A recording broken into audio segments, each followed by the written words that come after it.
Hello everybody, and welcome to my lovely game, which is the Four Kingdoms board game, which is my first game I have ever designed. Today I am going to show you how to play this game, because the ultimate goal is to win the most rounds out of 10 rounds. What you will first do is roll 5 golden dice, which represents gold. There are 4 resources in this game: gold, iron, diamonds, and leather, which you only start with gold because you must have gold to buy the others. So both players here will roll 5 of the golden dice, and then in each corner of the board there are value squares, which tells you how much each dice is worth, because what the number is not actually its value. As you can see, 5 is 5, 11 equals 4, 12 equals 3 in level 1, because there are also 3 levels in each lever.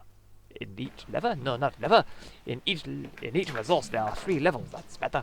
So, what you will do is, once you have your gold, you will then build your army, but you must buy a minimum of 2 men.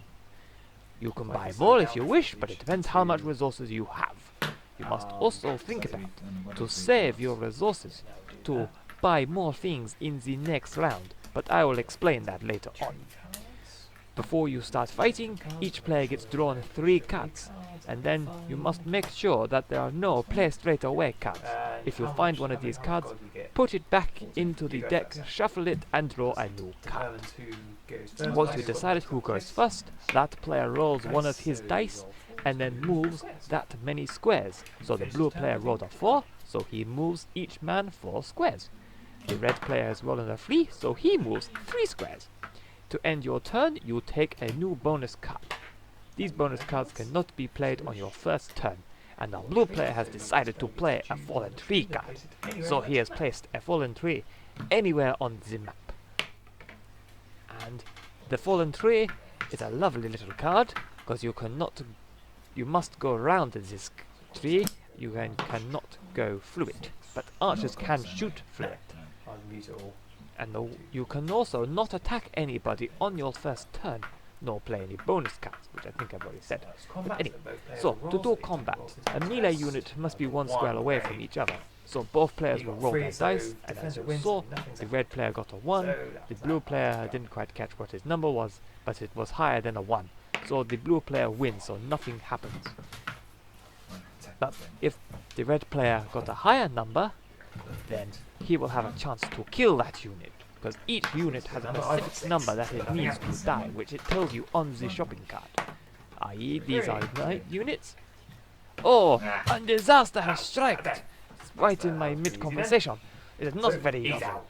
But the blue player has found the Black Death card, the worst card you can find.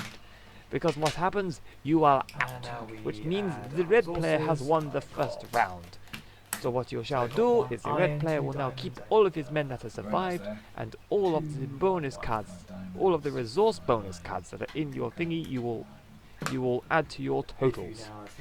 And then you will gather all the cards back up together, and then reshuffle the deck. And once you've reshuffled the deck, you have now reset the game, and then you can go on to the next round. Decide how much with your rest of the resources. There are 10 days to launch, and there are 10 rounds. So each day I shall be playing a new round, so come back to see who will win.